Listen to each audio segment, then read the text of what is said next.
I want to create decent human beings. Now, we only have to look at the world at the moment to know we need every decent human being we can get our hands on.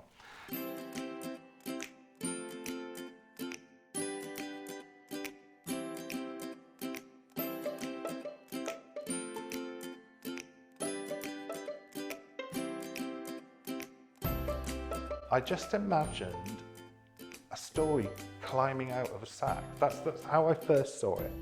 I thought all the characters coming out and performing. And I thought, well, we could do this.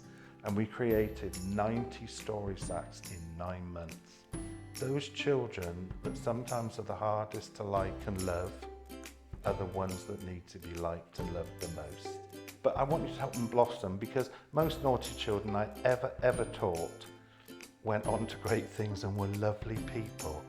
But we've got to keep saying, is this having an impact, a positive impact on the child? You can all be a great storyteller. I really do believe that. This story could be the one moment for a child that lights the spark.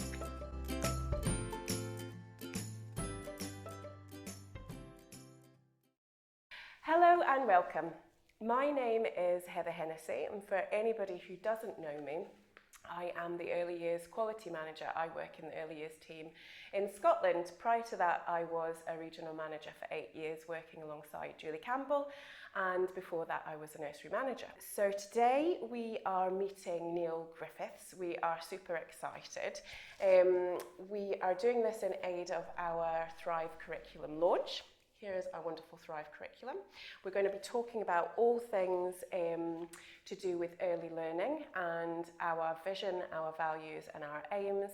And we are going to be talking about this to Neil. So first of all, a little bit about Neil.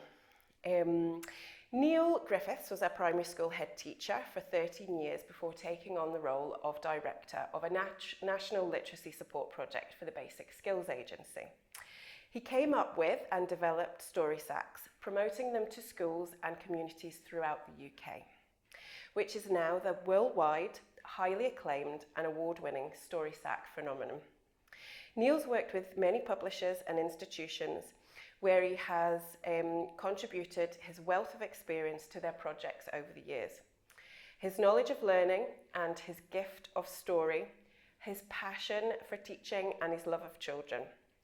He's created award-winning play resources, written a nursery curriculum himself, a best-selling resource book on creative play, and lots of different imaginative material for the Early Learning Centre. He's also developed a scheme for supporting English as an additional language, and he's consulted for highly successful toy manufacturers as well. Neil finds the time in his spare time to write his own children's picture books, published exclusively by Red Robin Books. They feature strong storylines, memorable characters, enchanting language and arresting illustrations. They charm children and they've sold in 1,000. Neil loves to tell a story, and a story time with him is a rare and highly entertaining event as he magically draws his audience into his story worlds. I met Neil through Alice Sharp at a Men in Childcare event a few years back, and I was totally inspired by his energy and his passion for children's education and getting things right for children. So I'm really excited to be talking to you today, Neil. Tell me what you're doing now and if there's anything else that I've missed in that bio. I think it was a pretty comprehensive one. Right from when I was a child, everybody kept saying, does he ever sit down, does he ever stop? And kind of the answer is, no, I don't. And I think if that's in your nature, it's in your nature. I love to live life to the full. So even though I can be relaxing, I'm normally doing something. I feel very fortunate because through Story Sacks, I've been able to train in 64 countries around the world.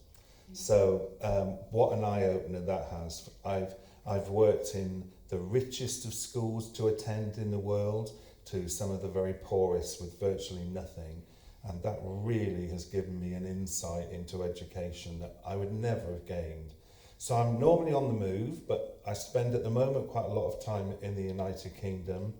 But I also have a very special place in my heart for the Gambia. That brings us on to our first question. So, you've done a lot of charity work around children's welfare and education in Gambia. So tell us about your work in Gambia.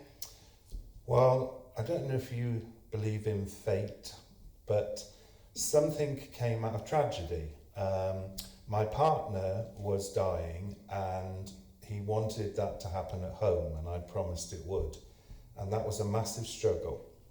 But 3 days before he died, a doctor knocked on our window in our little cottage, and he was from the local practice, and he said, "I'm so sorry, we should have been here for you, but I'm going to be." And if he hadn't have been there, I just can't imagine what it would have been like. So I went back to thank him afterwards, and I said, "Thank you so much." And he said to me, "When will you be coming with me to Africa?" And I thought, is this his way of, helping me grieve? I said, gosh. Well, he kept on. And he had been a doctor who every holiday went and worked in the Gambia, and as a doctor. And he said, "I just know you're meant to come." So I said, go on then. Well, thank goodness I did, because I went out and I saw that in terms of education for any child who was younger than 7, there wasn't any, just didn't exist. And I met the most remarkable lady on my first trip called Sarjo. And we found her with 100 children under 4 poles with banana leaves as the roof. And I watched her magic. Amazing. And she was looking after those children so the mothers could work in the fields. And so that was when the journey began, and we now have 5 schools for 5, 6 and 7-year-olds. We've created the first curriculum. When I say we, it is the Gambians. I've supported and guided, but it's very much them. We've created the first curriculum for children at 7 and under. And it's the most rewarding thing I've ever done in my life. And I have 6 friends who are part of the team, and we're heading out on January the 3rd, and I can't wait. Amazing. That is actually just so inspirational, and that's only our first question. So you asked me at the beginning, do I believe in fate? And I think I do. And what a brilliant story that is about something meant to be. And it also links with our curriculum launch, because we wrote that as a collective after talking to all of our children and families in our community, which is something that you did there as well. And that's the only way a curriculum can work, isn't it? Okay, so thank you for that, Neil. You've just talked about creating your own curriculum, Neil. Tell us how you went about that. It's a massive thing, isn't it? It's you will have just discovered. And you're trying to think of so much and so many things that you want to make it right. For us in Africa, the first issue was, this is an African curriculum for African children. But when I think you start thinking about a curriculum, there's got to be something you have to know first. What is it you're hoping to turn out at the end? What are you hoping that curriculum will achieve? Because one of the training sessions I do, I actually ask a question of practitioners. I ask them, what do you think education is all about? What is it we're trying to achieve? And I'm going to be honest with you, I get some pretty vague answers. And it unsettles you, because you think, then what do you think you're doing? Because what do we want to turn out at the end of this? And we've got to be clear of that. And I kind of have finally got there, and it's taken me my whole working life to get there. I want to create decent human beings. Now, we only have to look at the world at the moment to know we need every decent human being we can get our hands on. And what goes into a decent human being involves all sorts of components. It's an easy thing to say, a decent human being. But also, what's interesting, when you often ask practitioners about what they don't say the big word that I'm desperate to hear, happy. We want those children to be happy. And I spent a lot of time thinking about it, and I came up with these 7 C's. I want children to be confident. I want them to be caring. I want them to be curious, because once they've got curiosity, boy, you're away. I love seeing children who want to get in there and, it's magical. And once you've got curiosity, you will continue learning for the rest of your life. I also want character. And I'll tell you, I love all children, but there are two I love most of all. I love naughty and I love nosy. Because nosy will find, I love it when children, are you who I think you are? Who do you think you're I love it when they're asking me questions. How old are you? I love it because you're going to find out stuff. So I love nosy children.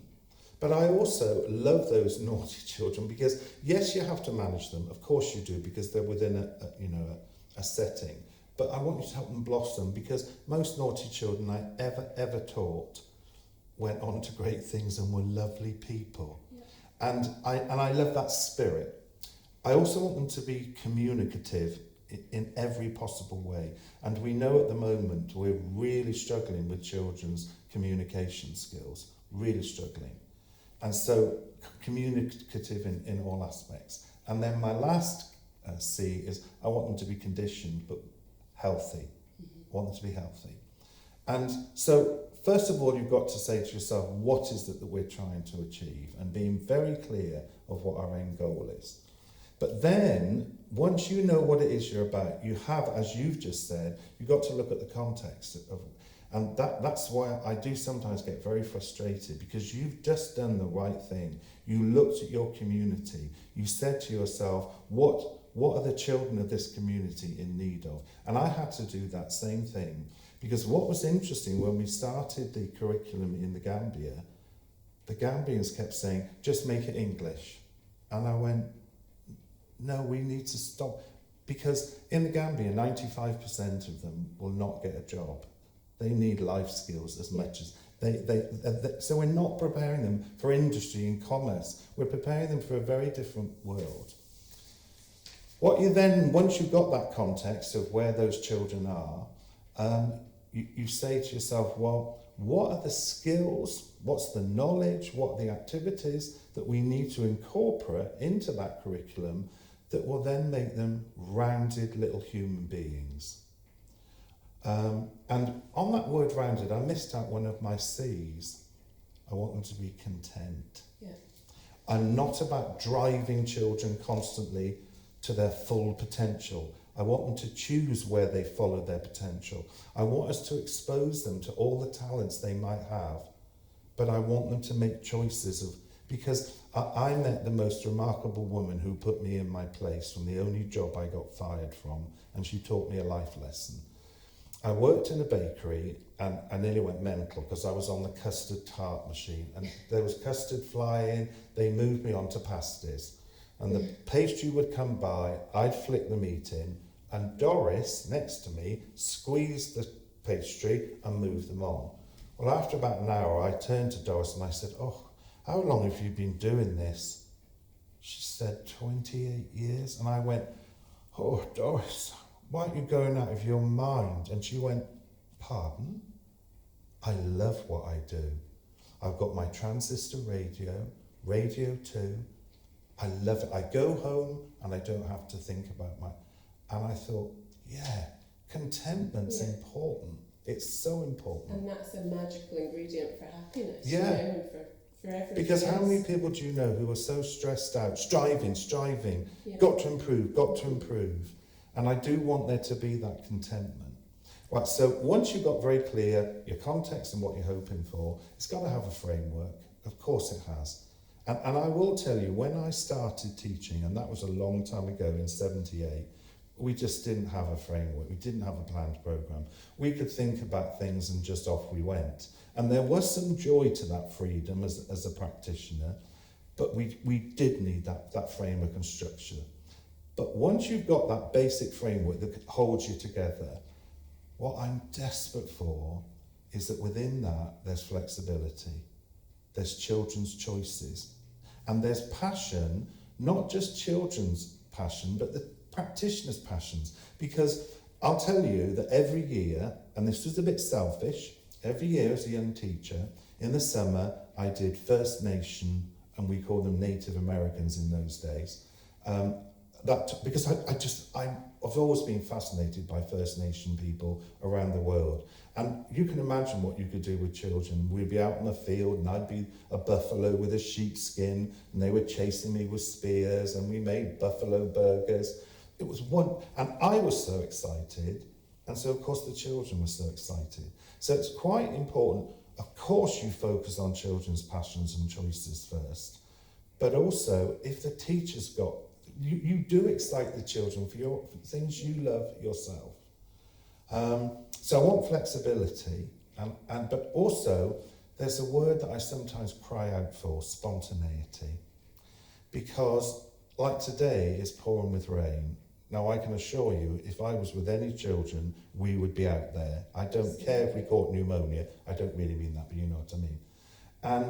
And I want to be it, because I'll never forgive myself, ever, for a little boy called Bradley Thatcher, who was fiddling with the Venetian blinds in my classroom. So I did that noise that all teachers do. I don't know what means, but it doesn't have to work. And he started to go, do you know what he was trying to tell me? He was trying to tell me that there was a Hereford cow had burst through our school fence. It was on the school field, and Mr. Evans, the caretaker, was chasing it with a skipping rope, trying to lasso it. We never saw it, because I was doing fractions. And I thought, I've missed the most wonderful opportunity. The whole school went out, and at break time they said, where were you? And I went, what? So I did make up for it when Helen Delaney asked to follow a butterfly that had flown in, and I let her. And we all chased along to find out where it lived. So I made up for it. But it's so important that we have those moments where we don't want to live in regret that we missed that. Because everything can be so planned, minute, hourly, daily. Sometimes I think we're planning decadely. And I think if you get those things right, and make sure, most of all, you're following those children's interests within that framework. Absolutely. Thank you so much, Neil. That's brilliant.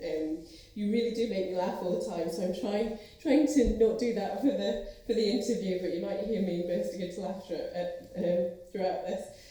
I just wanted to talk about, so what you're talking about is skills for lifelong learning that's meaningful for those children and the world that they're growing up in.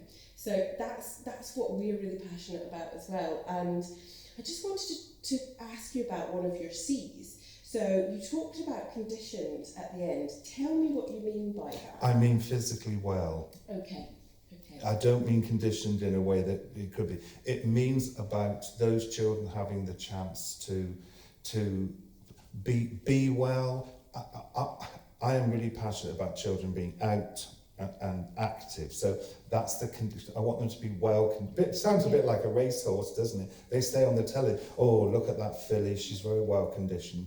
But I kind of really, because I was trying in one of my talks to stick to the C's, I couldn't think of a C that actually really captured what I wanted. So it's about them being well and healthy and mindful, in terms of their mental health as well. Absolutely. And that's so important. We talk a lot about Maslow and we talk about, meeting children's needs. If children are thirsty, if children are hungry, if children haven't slept, if children aren't exposed to fresh air and have the experience of nature, they can't learn and they can't, they can't navigate their way through whatever curriculum it is that we're using. Our curriculum is slightly different, and it's more of an ethos, kind of encompassing our vision, values and aims, because we've got so many other frameworks that we work from. So that's amazing that you created the whole framework as well. Yeah, we had to start from scratch. But I love that it's flexible, and it's brilliant when you talk about, obviously we talk about children's interests, and it has to be something that's interesting to children, for them to be excited to learn. But the bit about practitioners and the adults, we really we see the best learning happening sometimes if the adults that are supporting that learning are really invested in it too. So absolutely brilliant.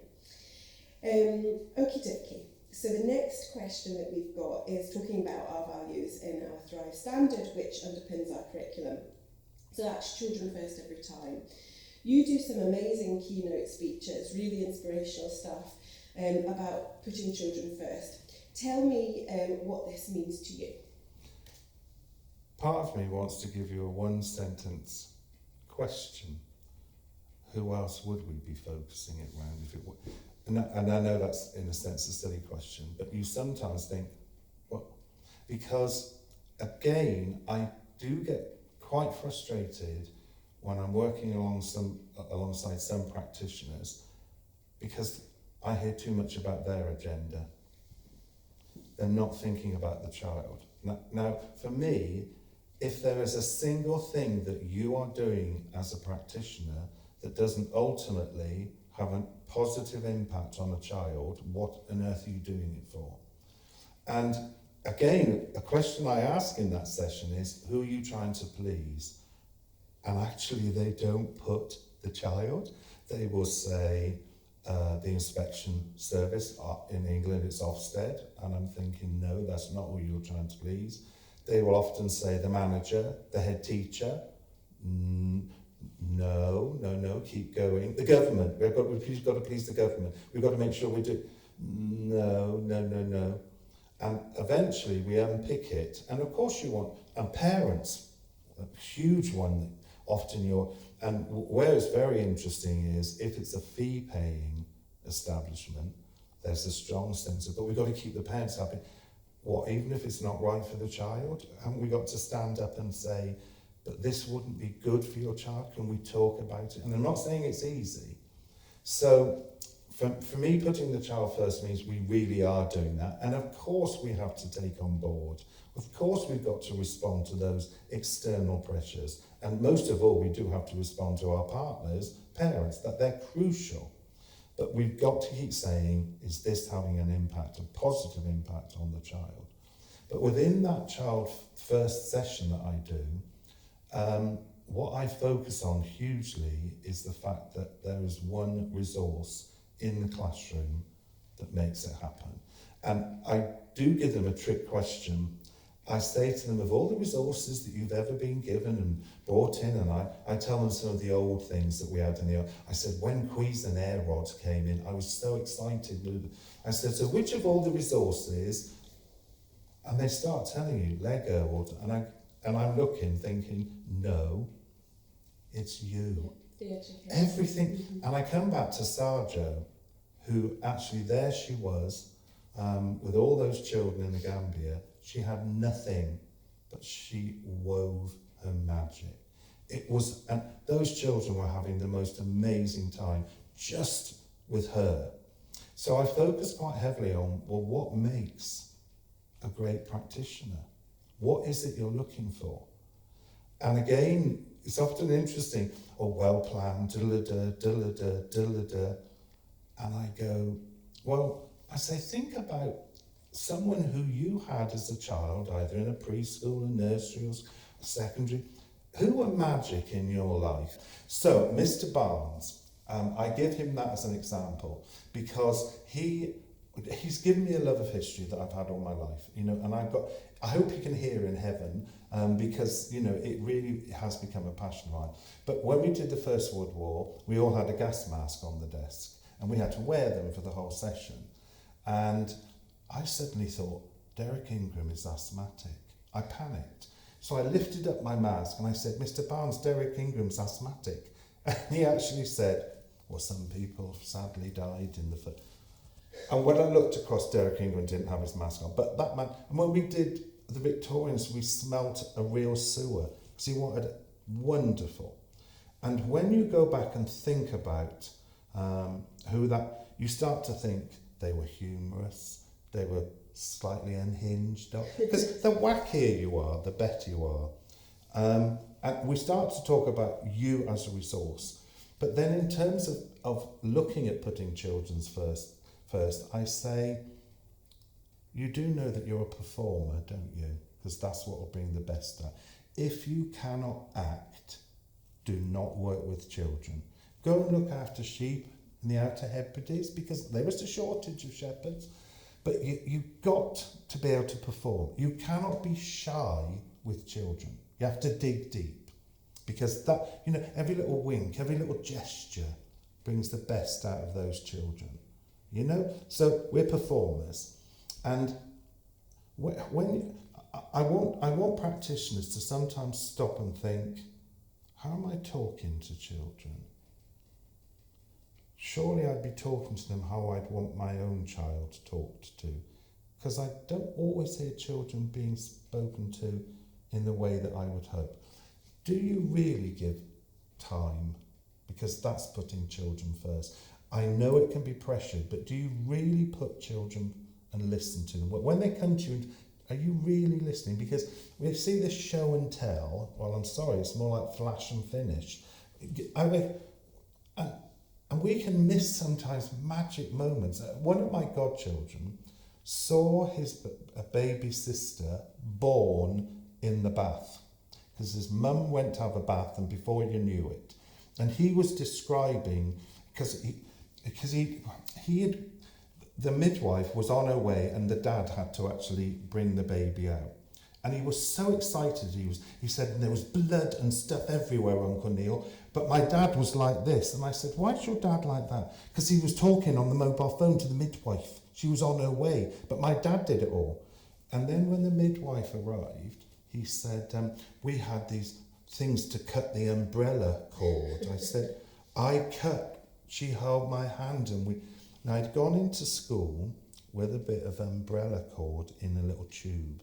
And the teacher went, oh, put it in your drawer. Oh, no. That was his magic moment. And he never showed it her, he wouldn't. So do we give children that time that they need, you know?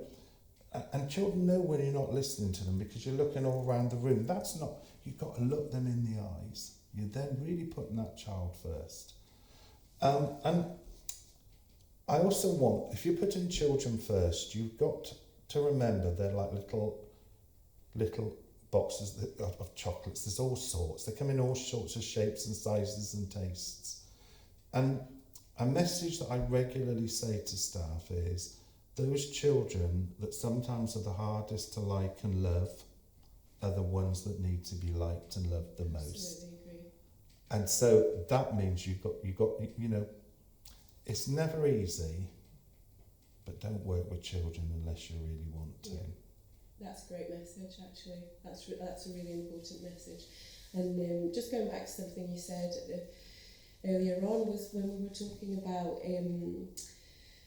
you were saying about spontaneity, and your godson, then that was a spontaneous moment that he wanted to talk about that, and noticing these moments. You know, it's not all planned, you show and tell. It's about letting a child tell you a story when it's the right time for them.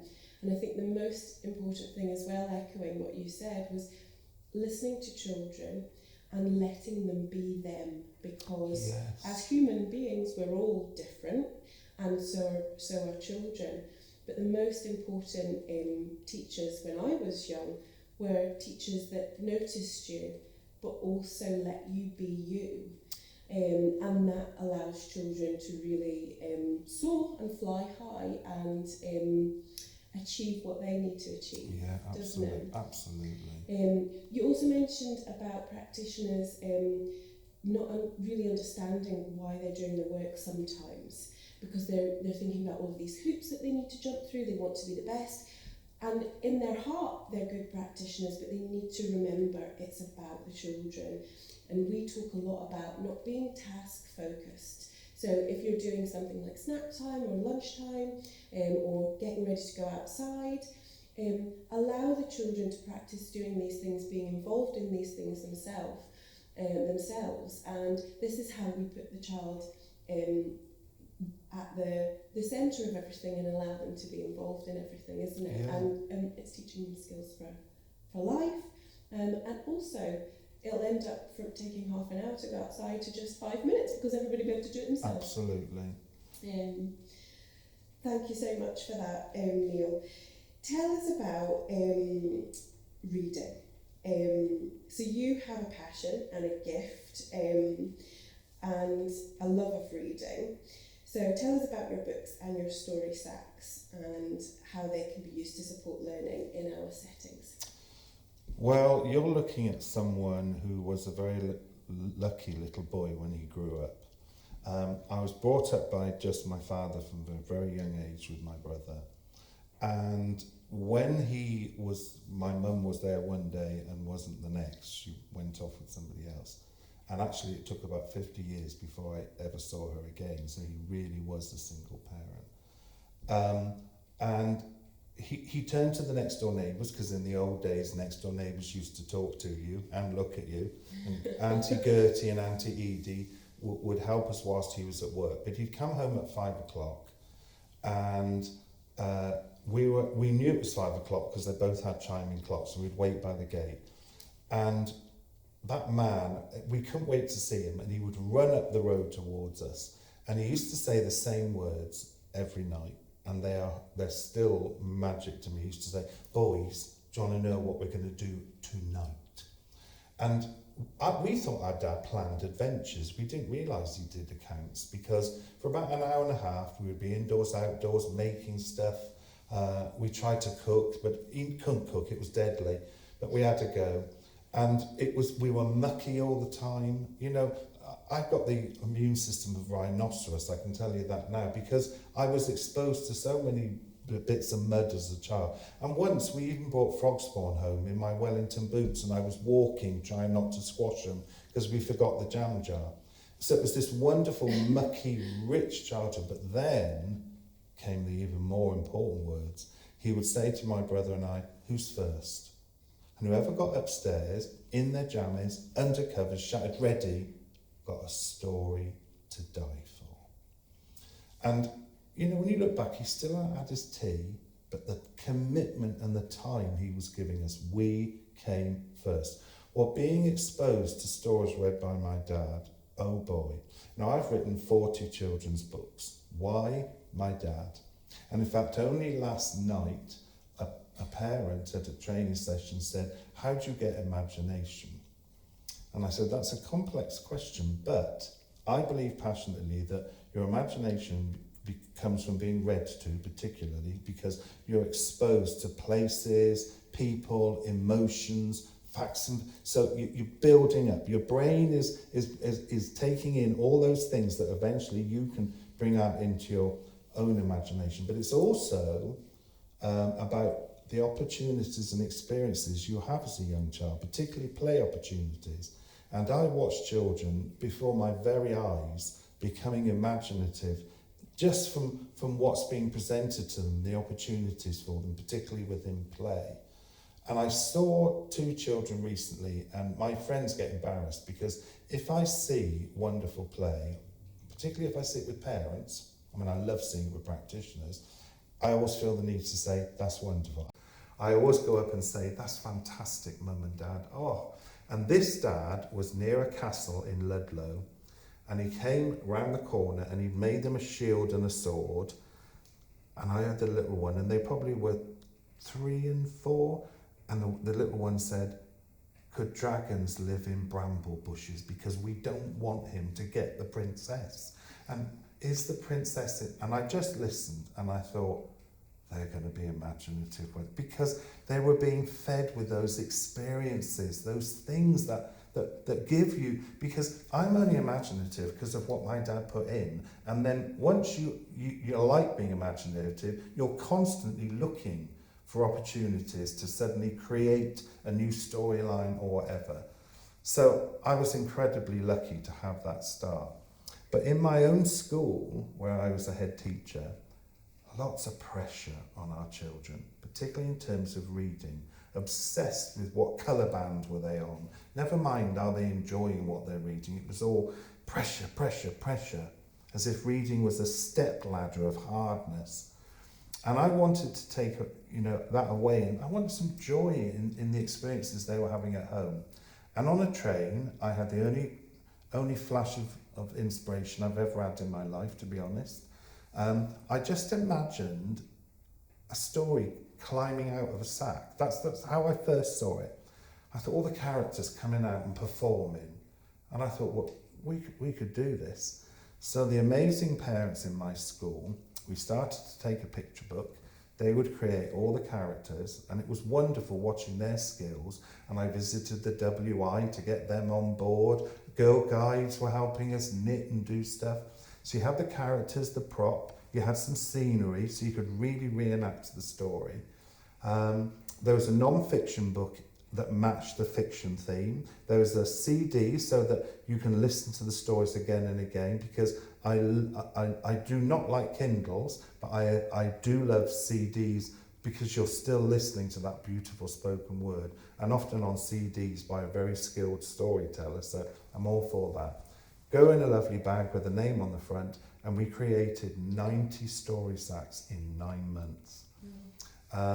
And they took off, hence I'm doing the job I'm now doing, because I was seconded by the government to promote the idea. But what Story Stacks also did, and I was so pleased they did, is they gave parents who lacked confidence, they suddenly encouraged them to role play. Because to use their imagination. Yeah, they got sucked in. And where you suddenly saw coming to life were dads. I'm not saying they don't come to life, but the dads really, because they were tactile, they were visual. They also supported children's memory of a story. They held concentration. They could repeat the storyline after a story sack much more effectively than just reading it. But it also opened the door for children who were visually impaired, because schools for those children were putting in smells and tastes to enhance the story. And it just brought the whole thing to life before their very eyes.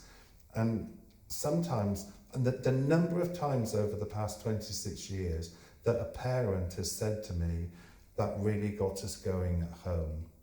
And it was because they felt confident as well as the children loving it. So I've always been passionate about, because we know that if a child loves reading, number one, it's flipping lovely.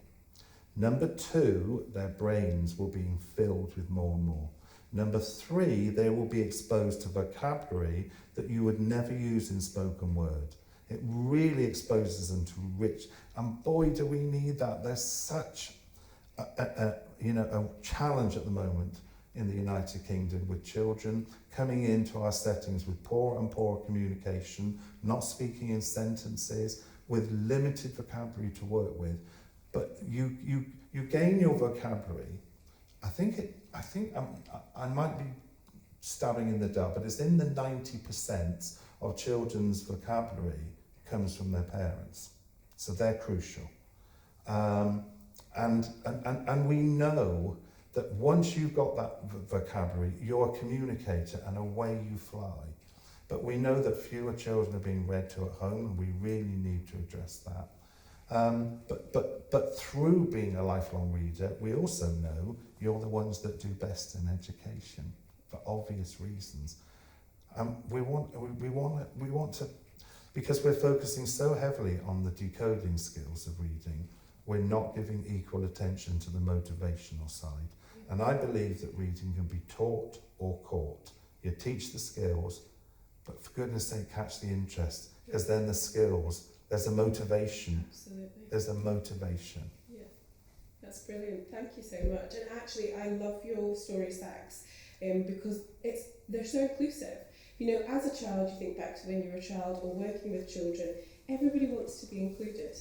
Everybody wants to be a part of it. And there's so many little characters and parts of the story that everybody listening to that story who wants to be part of that story can be. So yeah, and also what we discovered, because so many things were discovered as stories that started to develop, is you'd suddenly hear the children actually not doing the picture book story at all. They created their own. Yeah.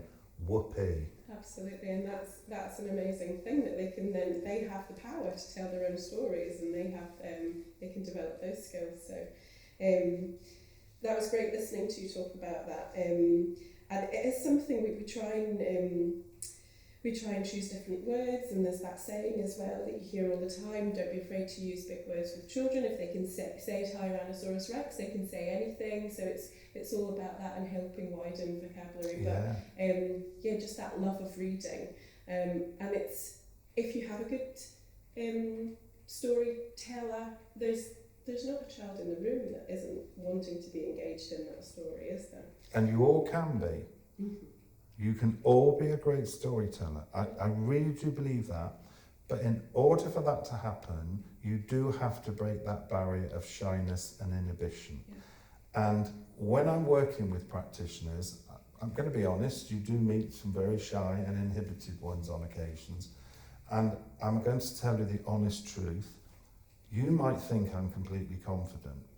I'm one of the shyest people you could ever meet, is the truth. But I'm a performer, because I know that's what lights people's fire. Now, if you had wanted to interview me today and I was here saying, hello, well, I'm Neil Griffiths. So I dig deep every day. I suffer from terrible stage fright. I didn't sleep last night, and this is the honest truth. And every day I have to face it, but I then watch faces. It's children's faces I most of all watch. And I think, look at what this story's doing. And that feeds my fire. So you do have to dig deep and you have to let it go. And I don't want to hear any practitioner saying to me, well, I'll do a story time, but the adults have to go. Don't be silly. Where do you think you're going to work? In an isolation unit? You're going to work, that's part of it. And you dig deep because you put children first. Absolutely. It's that same message coming. Yeah. You're a performer. And it can be difficult if you're not feeling course. confident.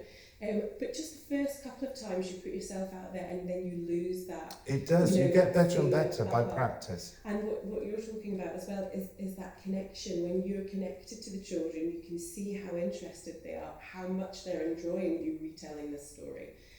That's the job satisfaction part, isn't it? Absolutely. There's nothing. When you get joy from doing your job. When you see a little face, you think, wow. And you know when you've got those children. And two little tips with story time. You cannot read a story that you haven't read yourself first. You have to read it the day before, because then you know what's coming and your performance will transform. And also try and choose your moments for story time. Where we know the best time is mid-morning, because you're all on fire. But we quite often do story time at the end of the day when the practitioner's tired and so are the children. So try and choose a moment when you know you're all up for it. And if you're having a bad day, don't do a story time, because you won't do it justice, so there's no point doing it. And we're all human, we all have dips and, and usually we can dig deep, but choose your moment, prepare your story. Yeah. And I always have in my head, this story could be the one moment for a child that lights the spark. Yeah. Or heck, you can't do a half-hearted then. It could, I keep thinking, right. Because I remember a little boy in London, and bless him, terrible home life. He was really going off on one and using the word. And when I said, I'm going to do a story, and I went, well, we're going to do one. And after 10 minutes, he was right at the front. And I thought, I've got him, I've pulled. But you have to work your socks off. But that's what you do it for. Yeah, that's amazing. Thank you so much. Brilliant. That really does let us think about storytelling as a special event and celebrating it. Because you can make those breakthroughs with children that really need that connection, and then you've got him so that you can take him on the journey of learning that he needs to go on, because he's had that engagement with you. You've made that connection. That's brilliant. And I actually see story time as possibly one of the most important moments of the day, because I could spend an hour telling you what the children will gain in terms of emotions that they'll experience, just the comfort, just the together. I could go on and on and on. It's really a magic moment. Yeah. Your dad sounded like such a special person. And thankfully he lived long enough to see me doing the training, and he'd often come along. Oh, so I was able to say, just look what you've done, Dad. Yeah. Oh, brilliant. Sounds like a brilliant man. Okay, so you also do a lot of work around role play.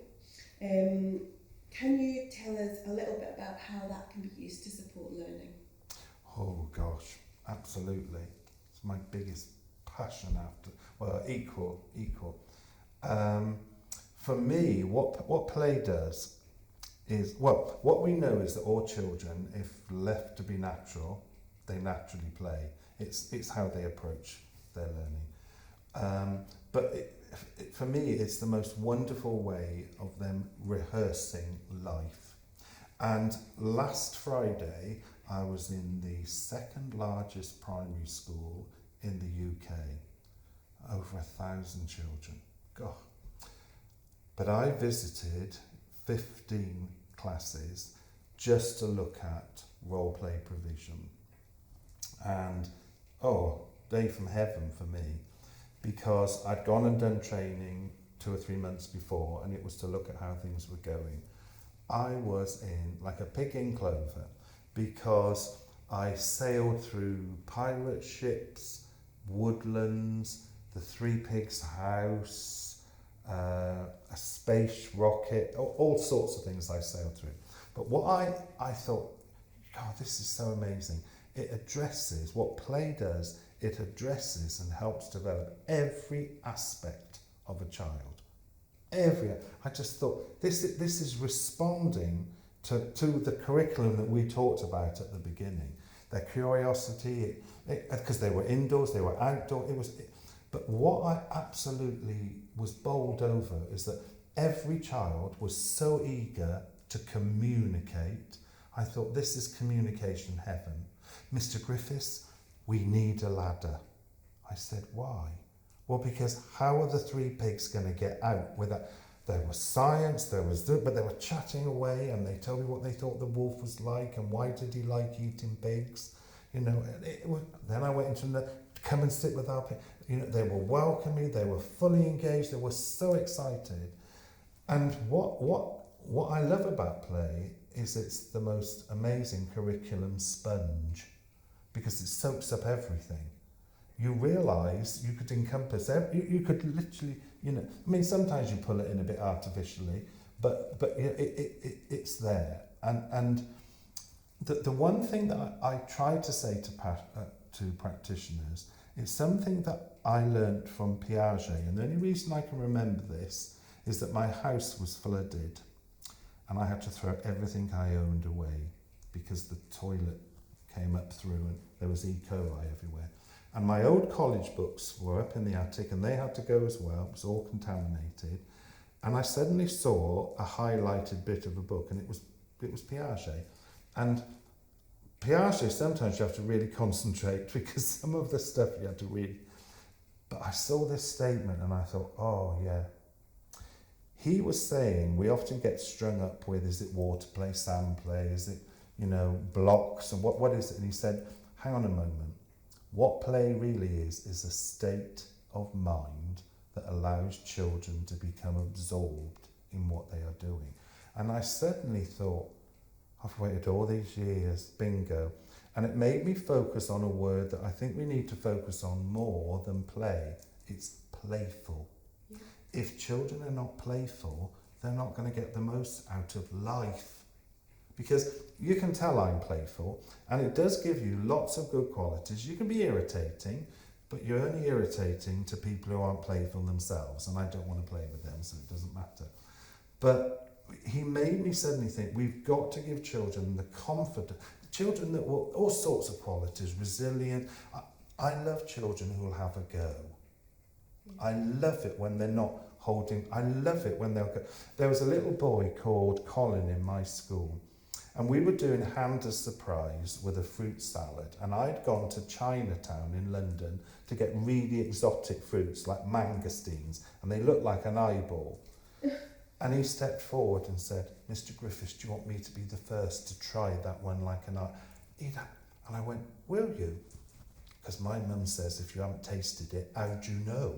Well, he put it in, he went, Mr. Griffiths, I don't like it. I said, well, spit it out. And he spat it back in the bowl. I could have screamed. But never mind, bless him. But I love those children that will have that go and get stuck in. And what playfulness does is it... My dad used to do something that I've never forgotten. If he thought I was a bit hesitant, he would never push me to do something. He just used to rub my back and say, do you want to have a little go, see what you think? And I wanted to. as much for him, but it's always, I bungee jumped recently, look at me, Did you? off a suspension bridge. I shouldn't, I actually was concussed because I hit the riverbed, but never mind. This have a go attitude, and Piaget made me really realise he's right. It is about a state of mind, that whatever you're doing, if you're being playful, you get the best out of it. But what for me play does is, it's how children are. And I think one of the questions I'm going to be asked a bit later is who's influenced me in my life. And believe it or not, in 1967, a lady called Lady Plowden wrote a report. If you read it now, you would think, why didn't we listen to her? Because she was saying everything children do successfully, they're doing it through this mode of play. It is so rich, it is so child-centred.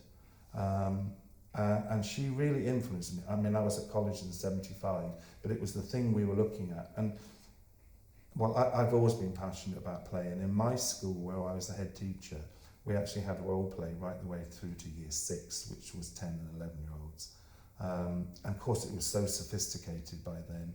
But for me, it's at the heart of what every child should have the chance to do at home and in settings. Yeah, no, totally agree. And it's true, play is innate, isn't it? It's how children figure out about everything, the Problem world around solving, them. yes.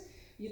The properties of water, what it means for, what it feels like to chop up vegetables, whatever it is that they're reenacting when they're a little bit older as well. But it's true, it's so true.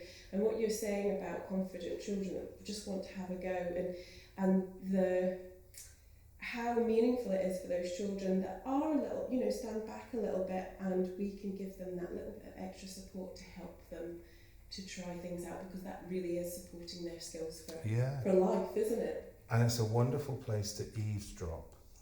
Having got into 15 classes in one day, I came back, I said, I've learned so much about your children. Because they and they are rehearsing real life, but they're talking about things. No, my daddy doesn't come home, said one of them. I said, doesn't he? No, Uncle Collins has breakfast with us now. I said, oh, does he? Thinking, right, okay. But for me, if you said, what's one of your favourite things? It's being part of, but it's also watching and listening to children, observing children in play. You learn so much about those children. You do. That's brilliant, thank you. Okay, so our curriculum and values are influenced by different aspects of early years practice. It's a question that we were just talking about. So theory and practice, theorists like Eleanor Goldschmidt, Bowlby, Bloom, Macmillan Sisters, Froebel, looking at attachment theory, key person and importance of play, outdoor learning, nature and meeting children's needs. Many others influence our values and our approach. Tell us about who inspires you. Yeah, it's a lifelong thing, because different people keep doing it. And boy, it's still happening. So Lady Plowden was the first, I would say. And then in 1970, a guy called David Hargreaves really influenced me, and it was part of my teacher training. And he really focused on interpersonal relationships, particularly in groups of children working together. And he has influenced throughout my whole life. When working with children, looking at the children you're putting together, and how there's the dominant child, there's the child that sits back, there's the child that... And I've always been really careful when I'm grouping children to try and... Because we know there are... And in fact, that was happening in that school last Friday. There was this dominant child almost in every group I watched that was trying to take over. And as a practitioner, you need to be... That's why you do need to observe play. You don't just say, go off and play. You need to keep an eye and an ear on what's happening. Otherwise, some children really don't get the full benefit of that experience. What would be your advice around that then, if we have... would you bring all of the very confident children together? You see, that's been a constant dilemma. It really has been a constant dilemma. And I suppose the kind of the conclusion I eventually came to, because it's that almost... could cause fireworks yeah, as it well. could. And I have done that. I have had groups of children, and actually sometimes they temper each other, and actually they do, or sometimes it is fireworks. But what I've done, I think it's the adult that sometimes steps in that makes the difference. As long as there is that adult ear just watching, like I had to do last Friday, I'd say, "Joe, I've been listening to you for ages and you're really fascinating, but I'm just gonna," it's the way you manage your groups. And the trouble is, if you put all the quiet ones together, sometimes that doesn't work either, because they just all sit there not doing, not really. You do need a balance, but I think you have to encourage those that are sometimes a little bit inhibited, and you have to watch those ones that will naturally. Well, it's like even on a carpet time. There's always, and I don't want that ever to stop, because don't flatten children who are desperate to tell you. Don't flatten children who are desperate. But you have to say, "I think I've asked you 3 questions. Do you mind if I will ask you one more later?" That you have to do that with children, and you're trying to gently say it's not always about you. Yeah. And it is a very careful management that you get better at it with experience. Yeah. You get used. It suddenly becomes part of you. Because as a practitioner, you have to understand how children tick. Mm-hmm. And that takes time. You can't instantly... I'm still learning. They're very new at discovering, they've only just developed their sense of self, and then they develop their sense of others and relationships. And that makes me think about John Gottman. We recently did a self-regulation and neuroscience course, and at the end there was lots of John Gottman's work, emotion coaching, and I looked into him a little bit more. He's a psychologist and does lots of other things as well. He's done a huge study on how children make friends. So that's one of the things that I'm researching at the moment, and it's so interesting. Yeah. So interesting. Some of the ways that you encourage children to make friends by, going out there and putting themselves out there isn't the way that children naturally make friends. So it's really interesting. And with all these people, one of the things I've tried never to do is go wholehearted with everything. You pick out the best bits, because Reggio Emilia really, but you can't do the full Reggio because it was, again, so contextual to where it was happening we're and the not people. In a province of Italy, yes, you can't, but you think, well, those bits work for me. And in terms of children and passion for reading, Mem Fox, who's an Australian lady, oh my goodness, she's inspiring about how it is we help children get that love of reading. And then there was a wonderful guy that lived near where I was, Aidan Chambers, and he did this fabulous book called Book Talk, and how as children get older, you help them interrogate a book and you ask the right questions that really make them search meaning. And he really influenced me.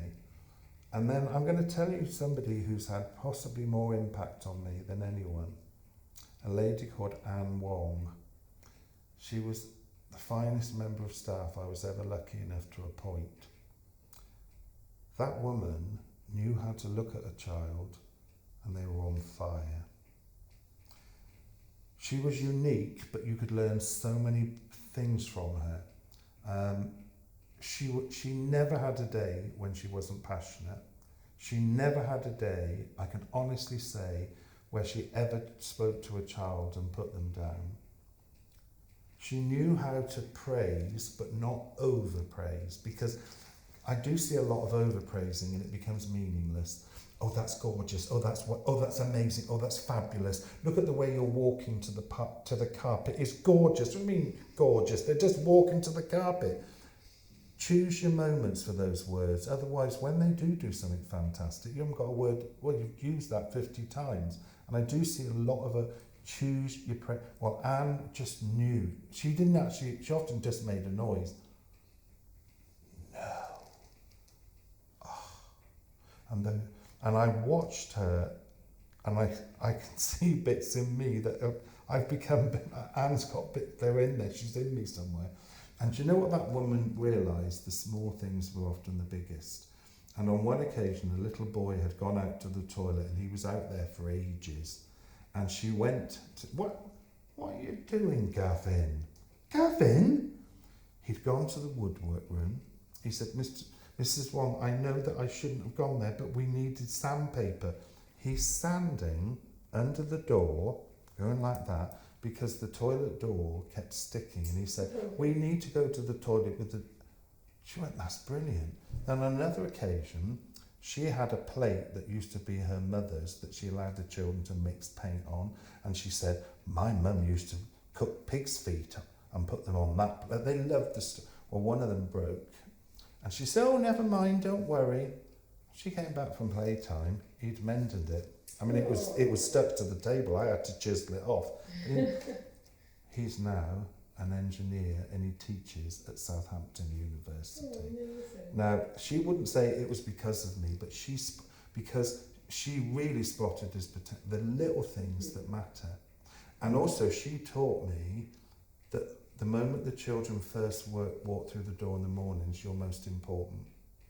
She would never miss Hiya, Jennifer, how did ballet go? You did a what move? Thomas, what did you have for tea in the air?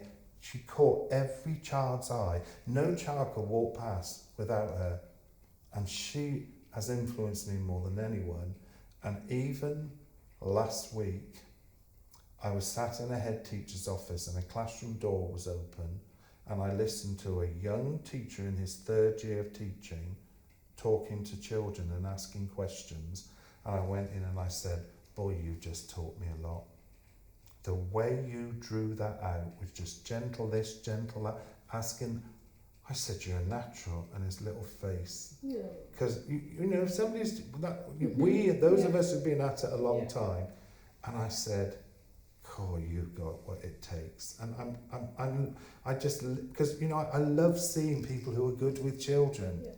And I learn from that all the time. Yeah, and that's so important to give them that, you know, recognise that and say it. Because quite often we see amazing things and we don't necessarily take the time to stop and say, you did a really good job. Add to the children as well.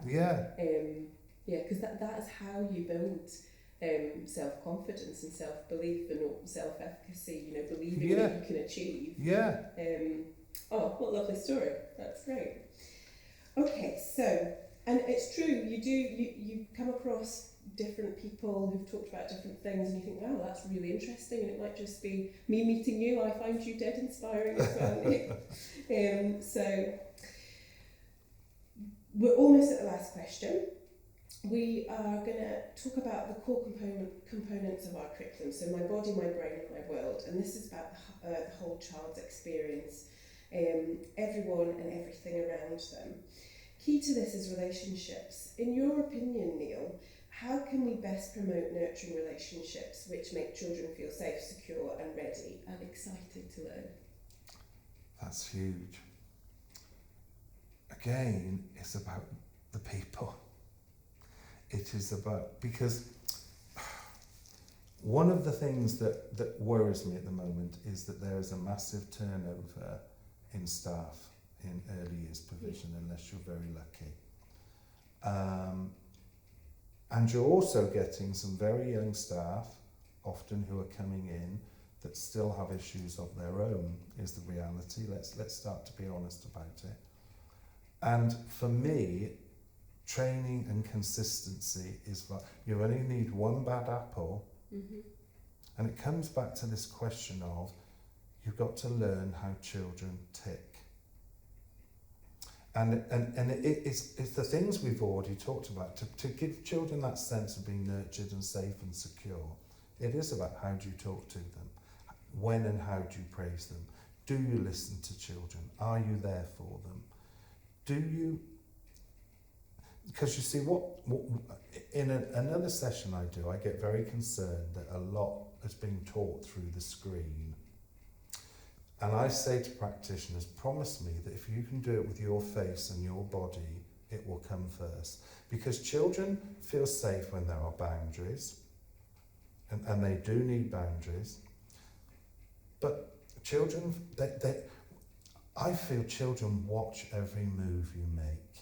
They're looking. They're like little detectives. Oh, she's in one of those moves. There's got to be consistency from all practitioners. You've got to have a consistent approach.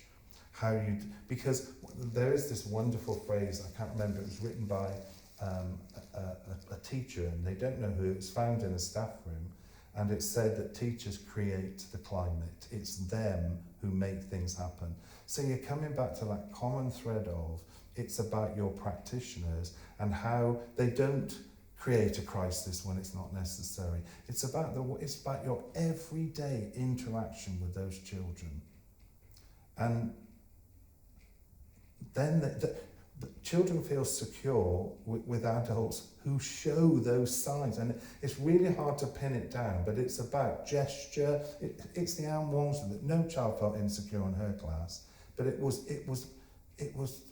little things that made that they were being noticed, that they were being watched, that they knew they were being cared for, and not over cared for. I don't want the staff hovering over every move they make. And it does take time. You can't instantly create that sort of atmosphere in a setting, and it comes from the top. Mm-hmm. A setting is as good as its manager or head teacher. And if they are giving those consistent messages on a day-to-day, you never give up on creating that nurturing ethos. It's got to be part of everything you do and the way you approach everything. And if you hear a member of staff that you think, no, that's not how you've got to get in there then. You've got to nip it. You've got to nip it all the time. And if you're putting children first, you naturally start to do it. Yes, thank you. That was really lovely to listen to that, and absolutely agree with everything that you just said there. Okay, this is our last question. So I love listening to and being part of how you tell stories, Neil. That's one of the reasons I was so excited to meet you again. You are really engaging and really funny. If there were a couple of tips, I know you've touched on a few before, but if there were some tips that you could give us to inspire our practitioners to tell stories to children, to support them to learn, what would those tips be? Okay, those tips to become part. Number one, have in your head what I said earlier, that story time is perhaps one of the most important moments of the day in every aspect of those children. It's not just language, it's so many other things. It actually feeds into secure, that's a lovely, secure, intimate time, story time. So have that in your head. Don't be shy. You've got to let it go. And keep saying to yourself, as I do, Neil, this might make a difference to someone.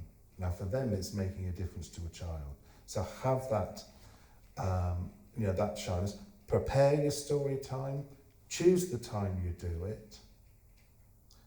And then a message I would love to give practitioners is if you really don't want to work with children, please don't, because you have signed up to be a performer. Because if I showed you some of the post-its of what practitioners put of why they were working with children, some of them you wouldn't want to. Some you would. Some of them just, I hang on to them because they keep me going. You've got to be doing it for the right reasons, and we all know you're not going to earn a huge salary. And then another message I'd like, just following on from this, I think it was George Bernard Shaw who said, we do not grow old. No, we do not stop playing because we grow old. We grow old because we stop playing. And nobody can grow old when you're working with children. No. Thank you so much, Neil. It's a pleasure. That has been our pleasure. That was brilliant. Thank you so much. Thank you.